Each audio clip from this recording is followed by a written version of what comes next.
오늘 말씀은 사도행전 13장 13절로부터 42절까지 말씀입니다. 우리 함께 읽겠습니다. 바울과 동행하는 사람들이 바보에서 배 타고 밤빌리아에 있는 버가에 이르니 요한은 저희에게서 떠나 예루살렘으로 돌아가고 저희는 버가로부터 지나 비시디아 안디옥에 이르러 안식일에 회당에 들어가 앉으니라. 율법과 선지자의 글을 읽은 후에 회당장들이 사람을 보내어 물어 가로되 형제들아 만일 백성을 권할 말이 있거든 말하라 하니 바울이 일어나 손짓하며 말하되 이스라엘 사람들과 및 하나님을 경외하는 사람들아 들으라. 이 이스라엘 백성의 하나님이 우리 조상들을 택하시고 애굽 땅에서 나그네 된 그 백성을 높여 큰 권능으로 인도하여 내사 광야에서 약 40년간 저희 소행을 참으시고 가나안 땅 7족속을 멸하사 그 땅을 기업으로 주시고 약 450년간 그 후에 선지자 사무엘 때까지 사사를 주셨더니 그 후에 저희가 왕을 구하거늘 하나님이 베냐민 지파 사람 기스의 아들 사울을 40년간 주셨다가 패하시고 다윗을 왕으로 세우시고 증거하여 가라사대 내가 이새의 아들 다윗을 만나니 내 마음에 합한 사람이라 내 뜻을 다 이루게 하리라 하시더니 하나님이 약속하신 대로 이 사람의 씨에서 이스라엘을 위하여 구주를 세우셨으니 곧 예수라. 그 오시는 앞에 요한이 먼저 회개의 세례를 이스라엘 모든 백성에게 전파하니라. 요한이 그 달려갈 길을 마칠 때에 말하되 너희가 나를 누구로 생각하느냐 나는 그리스도가 아니라 내 뒤에 오시는 이가 있으니 나는 그 발에 신 풀기도 감당치 못하리라 하였으니 형제들 아브라함의 후예와 너희 중 하나님을 경외하는 사람들아 이 구원의 말씀을 우리에게 보내셨거늘 예루살렘에 사는 자들과 저희 관원들이 예수와 및 안식일마다 외우는 바 선지자들의 말을 알지 못함으로 예수를 정죄하여 선지자들의 말을 응하게 하였도다. 죽일 죄를 하나도 찾지 못하였으나 빌라도에게 죽여달라 하였으니 성경의 저를 가리켜 기록한 말씀을 다 응하게 한 것이라. 후에 나무에서 내려가 무덤에 두었으나 하나님이 죽은 자 가운데서 저를 살리신지라.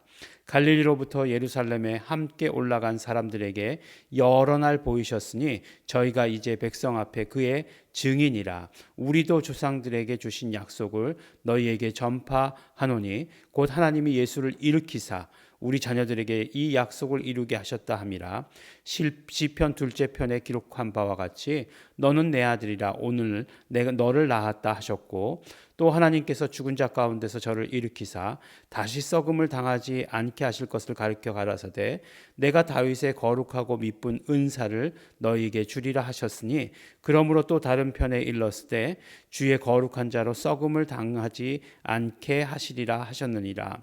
다윗은 당시 하나님의 뜻을 조차 섬기다가 잠들어 그 조상들과 함께 묻혀 썩음을 당하였을 때 하나님의 살리신 이는 썩음을 당하지 아니하셨나니 그러므로 형제들아 너희가 알 것은 이 사람을 힘입어 죄 사함을 너희에게 전하는 이것이며 또 모세의 율법으로 너희가 의롭다 함심을 받지 못하던 모든 일에도 이 사람을 힘입어 믿는 자마다 의롭다 하심을 얻는 이것이라. 그런즉 너희는 선지자들로 말씀하신 것이 너희에게 미칠까 삼가라. 일러스되 보라 멸시하는 사람들아 너희는 놀라고 망하라. 내가 너희 때를 당하여 한 일을 행할 것이니 사람이 너희에게 이를지라도 도무지 믿지 못할 일이라 하였느니라 하니라. 저희가 나갈새 사람들이 청하되 다음 안식일에도 이 말씀을 하라 하더라. 아멘. 우리가 이제 계속해서 사도 바울과 바나바 그리고 또 마가 요한과 함께하는 그 전도 여행 첫 번째 전도 여행을 우리가 함께 그 여정을 살펴가고 있습니다. 그런데 이제 지난주 어제죠. 어제 말씀 가운데 이제 구브로 섬을 이렇게 관통해서 지나왔고 그곳에서 일어났던 일을 말씀했고 이제 지금의 터키 땅이죠. 터키 땅으로 가는 것을 보게 됩니다. 이제 버가라고 하는 곳은 당연히 이제 지나가는 길이 되겠고 버가라고 하는 곳에서 비시디아 안디옥이라고 하는 곳으로 이렇게 가게 됩니다. 왜 비시디아 안디옥으로 갔을까요? 네. 당연히 그렇겠죠. 비시디아 안디옥이 그 당시에 굉장히 사람들의 왕래가 많은 중심지였다라고 하는 것을 알 수 있는 거죠. 그리고 보니까 바울은 복음을 전할 때 어디에 가서 전하죠? 그 비시디아 안디옥의 회당에 가서 전했다는 것이잖아요. 그럼 회당이라고 하는 곳은 당연히 유대인들이 많이 몰려 살았던 곳이다라고 하는 것을 우리가 짐작해야 하는 거죠.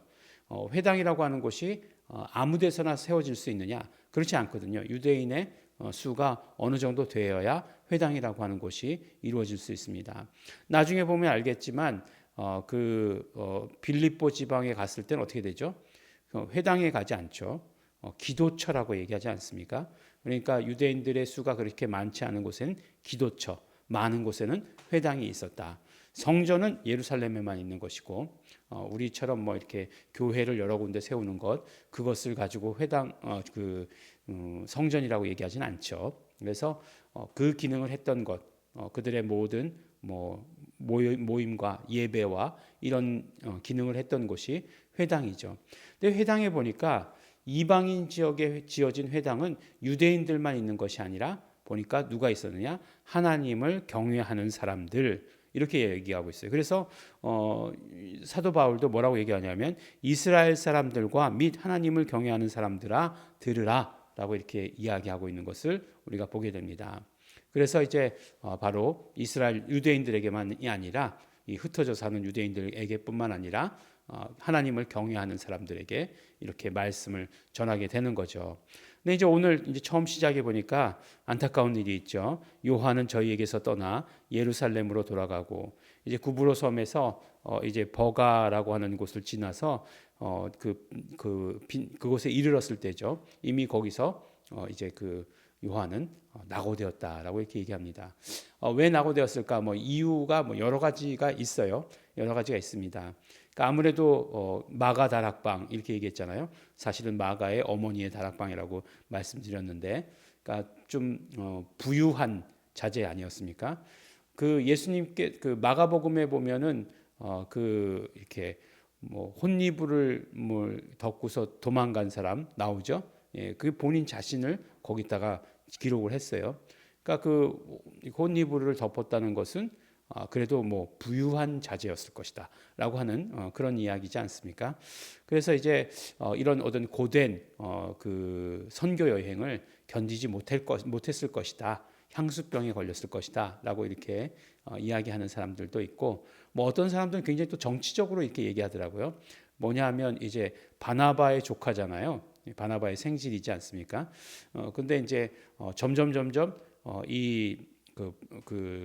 전도 여행이 진행되면 진행될수록 바나바의 이야기가 나오지 않아요. 그죠? 모든 것의 주도권이 바울에게 있습니다. 그래서 바울에게 주도권을 넘겨가는 것을 보고서 낙심해서 돌아왔다. 이렇게 얘기하고 있는데 별로 신빙성은 없어 보입니다. 어쨌든지요, 돌아오게 되죠. 그래서 이제 나중에 이 일로 인해서 큰 일이 벌어지게 되는 것을 우리가 보게 되는 것입니다. 그렇다고 해서 나중에 마가가 나오지 않느냐? 마가는 마가복음을 기록했잖아요. 네.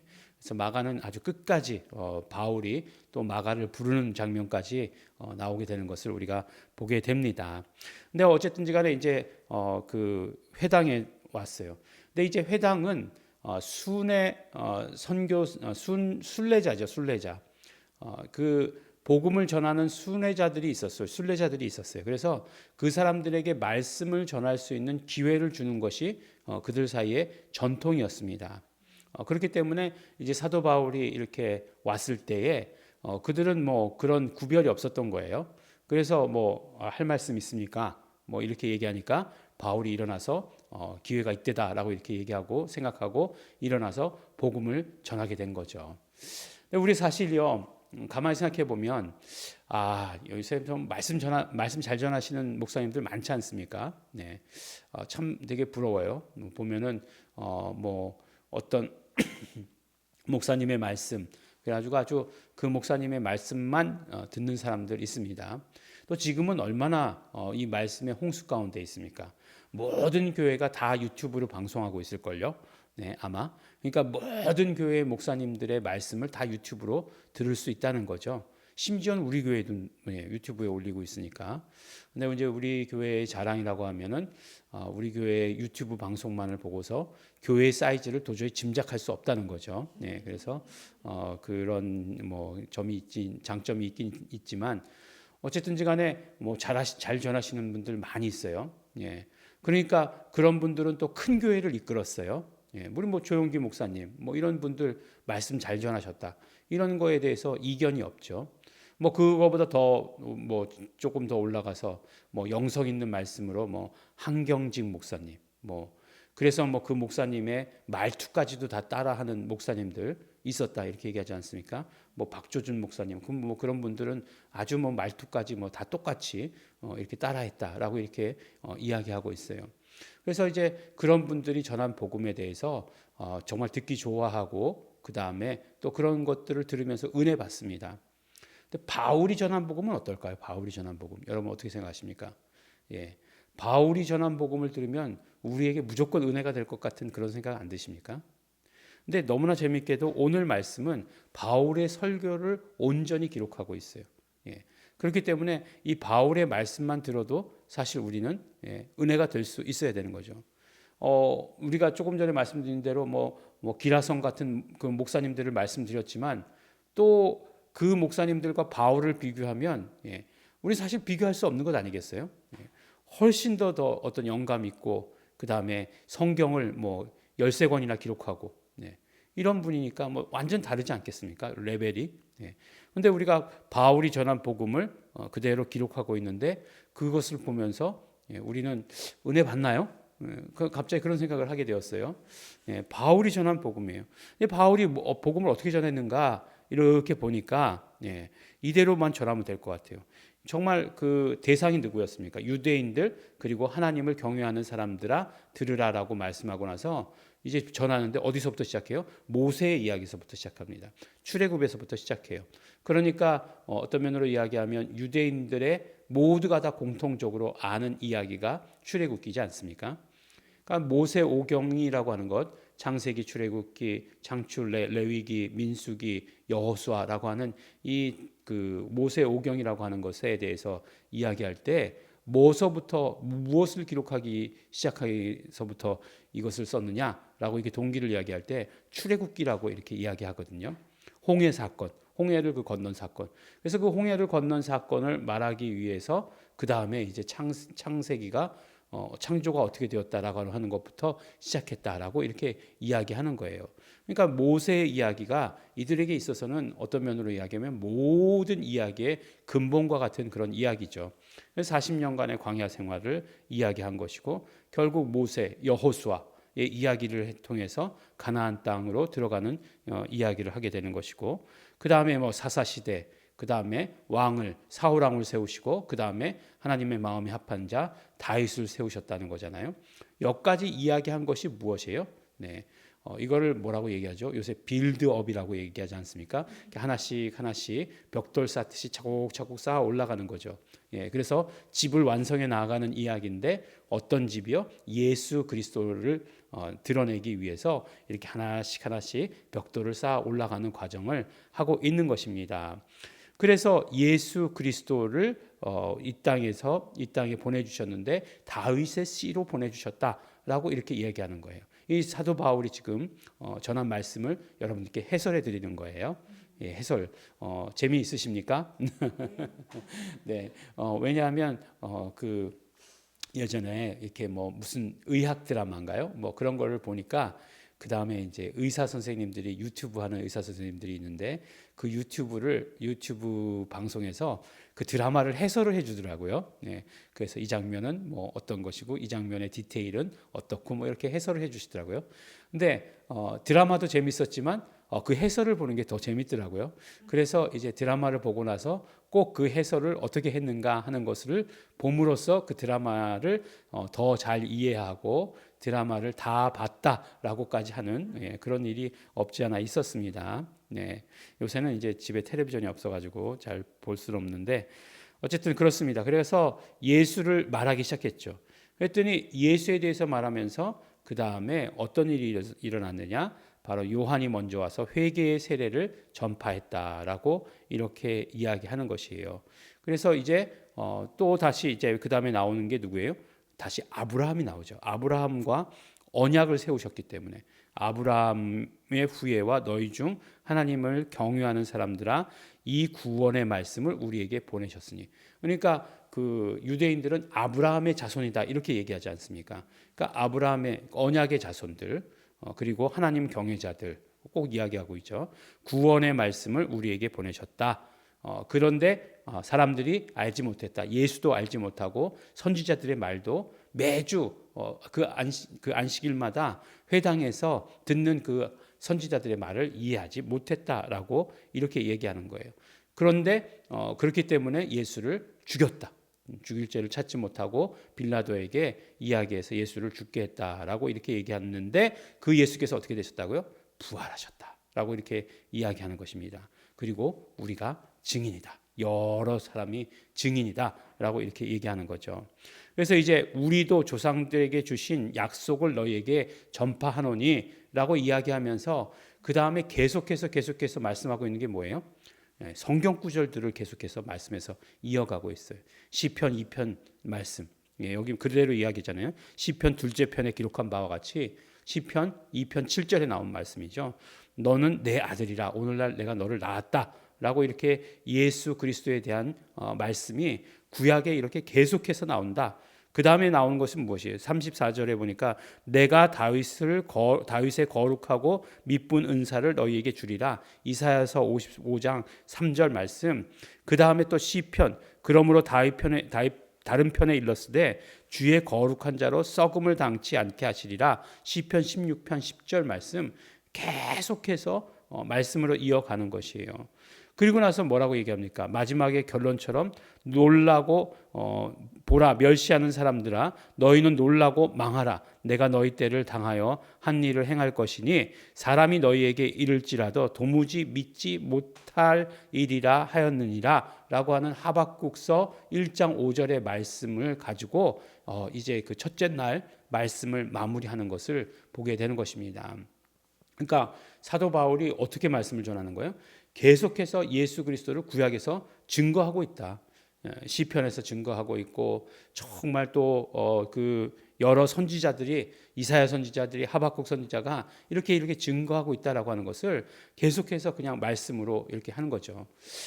정말 이런 것들이 놀랍습니다. 놀랍고 또 이렇게 전한 말씀이 힘이 있고 능력이 있어요. 물론 이들이 유대인이죠. 유대인이니까 말씀을 잘 알았겠죠. 요새 조금 전에도 말씀드렸지만 말씀의 홍수와 같이 여러 목사님들의 말씀이 다 인터넷에 올라오고 있습니다. 그래서 이제 유튜브를 가끔가다 봐야 되는 사람이잖아요. 저는 왜냐하면 우리 교회 걸 확인해야 되는 사람이니까 잘 올라갔나 뭐 이렇게 확인해야 되니까 보는데 보면은 굉장히 어떤 면으로 이야기하면 그 애티튜드 그러니까 어떤 태도 예수 믿는 태도에 대해서 말한 사람들이 있어요. 네, 좋습니다. 그것 굉장히 중요하죠. 우리의 어떤 태도 같은 것 중요하죠. 근데 그런 생각을 했어요. 만약에 우리의 예수 믿는 태도에 대해서 지적하고 잘못되었다, 태도를 바르게 해야 된다라고 얘기했을 때, 그 태도가 우리가 유대인들이 하나님을 섬기는 태도만큼 될 수 있을까? 라는 생각을 했어요. 안 될걸요. 그렇게 안 될 것입니다. 정말 그들이 어려서부터 훈련받아오고 정말 그 조상들로부터 훈련받아오던 그 하나님에 대한 애티튜드를 우리가 따라갈 수 있다고요? 애티튜드로 따라갈 수 있는 거 결코 아니라고 생각해요. 정말 그런 어떤 메시지가 그런 어떤 도덕적이고 어떤 우리의 어떤 행동에 기반한 것에 대해서 이야기하는 것. 또 물론 뭐 그런 특별한 그런 환경 가운데서 전한 말씀이라고 생각해요. 뭐 이를테면 뭐 수련회나 아니면 뭐 청소년들 대상이나 뭐 그렇게 한 것이다라고 생각하지만 그렇다고 해서 그런 어떤 뭐 복음의 메시지가 들어가지 않고 그 주변에 있는 이야기들 뭐 변죽만 울린다고 얘기하죠. 그렇게 해가지고 흥분시키고 뭐 각성시키고 하는 것으로는 수련회 때 좋았는데 금방 뭐 일주일 후에 원래 삶으로 돌아가 버리는 그 경험의 반복이 될 것이다라고 하는 것이죠. 근데 사도 바울이 전한 메시지 어떻게 되죠? 말씀으로, 구약에서 말씀으로 너희가 왜 실패했느냐 이야기하는 거죠. 안식일마다 그 말씀 들었음에도 깨닫지 못했기 때문이다. 하나님께서 말씀하신 것들이 예수에 대해서 이렇게 말씀하지 않았느냐? 예수 그리스도의 죽으심과 부활에 대해서 이렇게 설명하지 않았냐? 너희들도 선지자들이 말한 것 같이 너희들 못 알아들을 것이다라고 말한 것까지도 이루어지지 않았느냐? 라고 이렇게 이야기하는 것을 듣게 되는 것입니다. 그래서 우리가 정말 이 복음의 말씀 듣고 중요한 것은 무엇이죠? 그래서 예수를 알아야 되는 거죠. 예수에 대해서 전하기 위해서 이렇게 얘기한 거잖아요. 이 예수를 알아야 되는 거죠. 우리 주일날 말씀과 같이 복음이라고 하는 것은 결국 예수 그리스도가 누구이신가 하는 것을 아는 것이잖아요. 예수 그리스도가 누구이신지 전하기 위해서 사도 바울이 이렇게 애쓰고 노력한 것을 우리가 보게 되지 않습니까? 그래서 우리도 이 복음의 말씀을 듣고 또 비시디아 안디옥에서 말씀 전하니까 굉장히 바람직하잖아요. 다음번에 또 얘기해 주십시오. 예. 뭐 그 이적 같은 것들은 보이지 않아요. 예. 보이지 않지만 다음 안식일에도 또 말씀 전해 주십시오. 이렇게 말씀을 사모하게 되는 일들이 일어나게 되었다. 이들이 누구라고요? 유대인들. 또 하나님 경외자는 결국 이방인들이에요. 이방인이었음에도 불구하고 이 말씀을 듣더니 말씀을 또 듣고 싶어하는 열망이 생겼다. 라고 이렇게 말씀하고 있습니다. 바울이 전한 설교, 참 설교 잘하셨죠. 우리가 뭐 바울이 전한 설교를 뭐 이렇게 평가하자는 게 아니에요. 평가의 대상이 아니, 우리는 평가할 수 있는 그런 사람이 아니죠. 우리 정말 이 말씀에 은혜 받으면서 예수 그리스도가 그러셨구나. 예수 그리스도를 보내시고 하나님께서 보내신 그 뜻을 이루시기 위해서 정말 많은 사람들을 보내시고 그래서 회개하게 하시고 죄사함 받게 하시고 구원 얻게 하셨구나. 이게 순서예요. 회개, 죄사함, 구원이에요. 이게 모든 것들이 다 사도행전 2장 7절에도 그렇게 2장 38절에도 그렇게 말씀하고 있잖아요. 너희가 회개하고 각각 예수 그리스도의 이름으로 침례를 받으라. 그리하면 성령을 선물로 주신다. 이렇게 말씀하지 않습니까? 그러니까 순서가 뭐예요? 회개, 죄사함. 회개하면 죄사함을 주시는 거예요. 죄사함에 은혜를 주시는 거예요. 그 은혜를 주시면 우리가 나중에 성령을 선물로 받게 되는 거예요. 구원을 통해서 그런 것들이 이루어집니다. 이 순서는 바울이 전한 복음에 있어서도 틀리지 않은 것, 다르지 않은 것을 우리가 보게 되는 것입니다. 우리 이 말씀 듣고서 은혜 받으시는 우리 성도 여러분 되시기를 예수 이름으로 축원합니다. 기도하겠습니다. 하나님 아버지 감사합니다. 우리 말씀 듣고 우리 사도 바울이 전한 복음의 말씀을 듣고 은혜 받게 하여 주신 것 감사합니다. 오직 예수 그리스도로 말미암아 우리의 마음이 뜨거워지게 하여 주시옵시고 오직 예수 그리스도의 말씀을 듣는 것으로 말미암아 우리가 기뻐하며 감사하는 자 되게 하여 주시옵소서. 말씀 듣기를 열망하는 자 될 수 있도록 되기를 소원합니다. 성령님 함께하여 주시옵소서. 감사드립니다. 예수님 이름으로 기도드렸습니다. 아멘. 그러므로 우리 이 시간에 기도하실 때에 예수에 대한 말씀 은혜 받게 하여 주시옵소서. 오직 성령님으로만 성령님의 증거하신 그런 말씀을 듣게 하여 주시옵시고 우리가 그러므로 그것이 기쁘고 감사하게 하여 주시옵시고 그러므로 말미암아 우리도 증인되게 하여 주시옵소서. 예수 그리스도의 증인의 삶을 살게 하시옵소서. 다 같이 통성으로 기도하시겠습니다.